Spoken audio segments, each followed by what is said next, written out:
Dictation start now.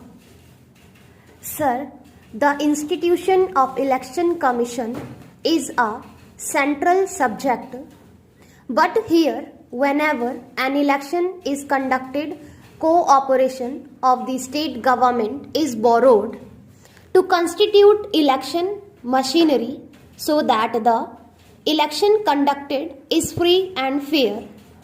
I would not like to quote areas where I have not gone personally to see how the elections were conducted. But I would like to tell you how an election is conducted in Bengal in the name of holding a free and fair election. When enumeration takes place, all the CPI activities are deployed to ensure that 5% of Congress voters are deleted from the voter list and 5% fictitious voters from their side are included in the list, thereby from the beginning itself they are ahead of the Congress party and a margin of 10% is always ensured to win the election. And then when the polling stations are manned, only people who are members of the coordination committee are deployed as polling officers or presiding officers. When the polling booths are policed, only selected members of the non-gazetted police employees associations are deployed to man the polling booths as police personnel. When the Congress fights an election, it has to fight a motivated presiding officer inside the booth and a motivated presiding officer inside the booth and a motivated police personnel outside the booth, and Congress workers have to fight the CPM hoodlums on the street in the state of West Bengal. This is how the institution of Election Commission is being harnessed. They are exploited by the ruling party in Bengal, which is considered an opposition ruled state. This is another aspect which deserves to be reviewed when the issue of electoral reforms is considered by the government.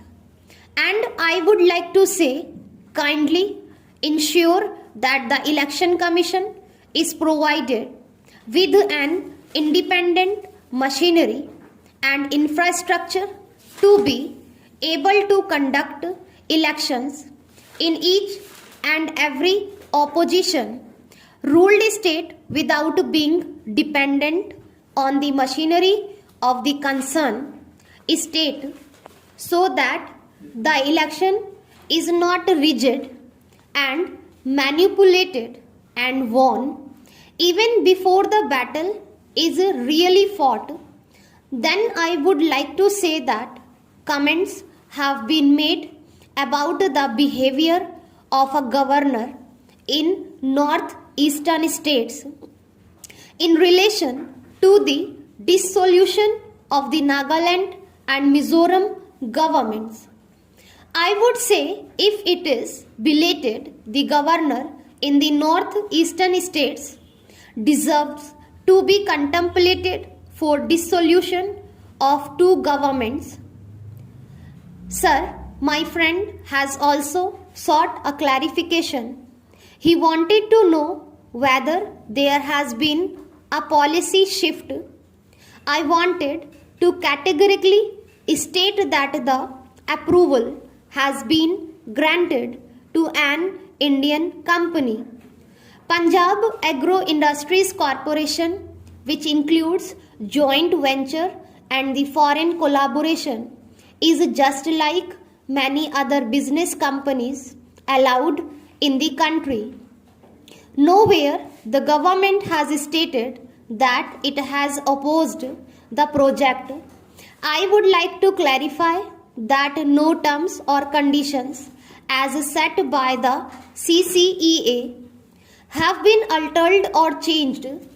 The CCEA has approved in principle that 50% of the turnover per annum would be exported.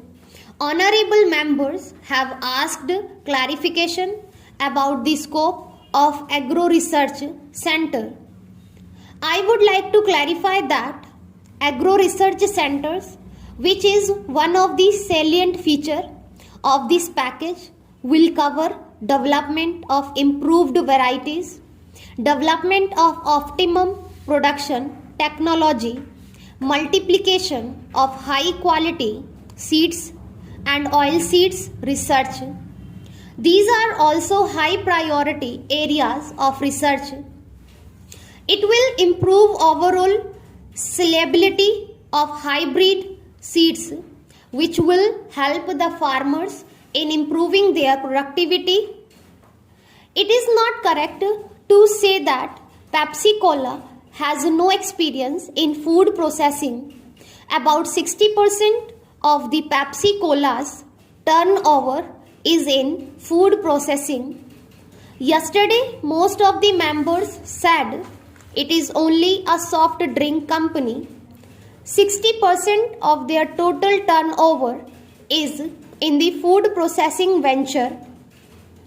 I think the concentrate of the orange is one of their big expertise. The Agro Center will function in close collaboration with the Indian Council of Agricultural Research and Punjab Agriculture University, Ludhiana.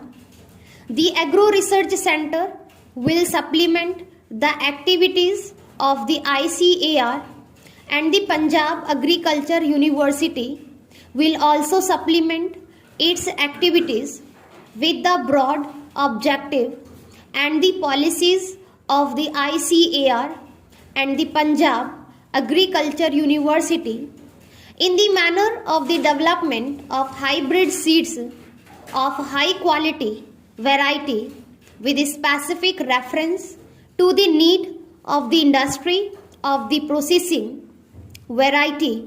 Some apprehension has been raised whether entry of multinational will destabilize this country.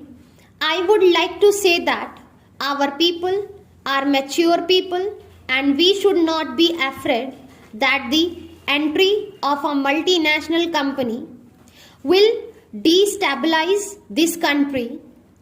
I would like to mention what I said earlier. Wherever apprehension has been of these companies trying to destabilize or trying to create problems are where the companies are 100% American companies, and in no way we will ever allow my foreign company to be 100% owned by foreigners.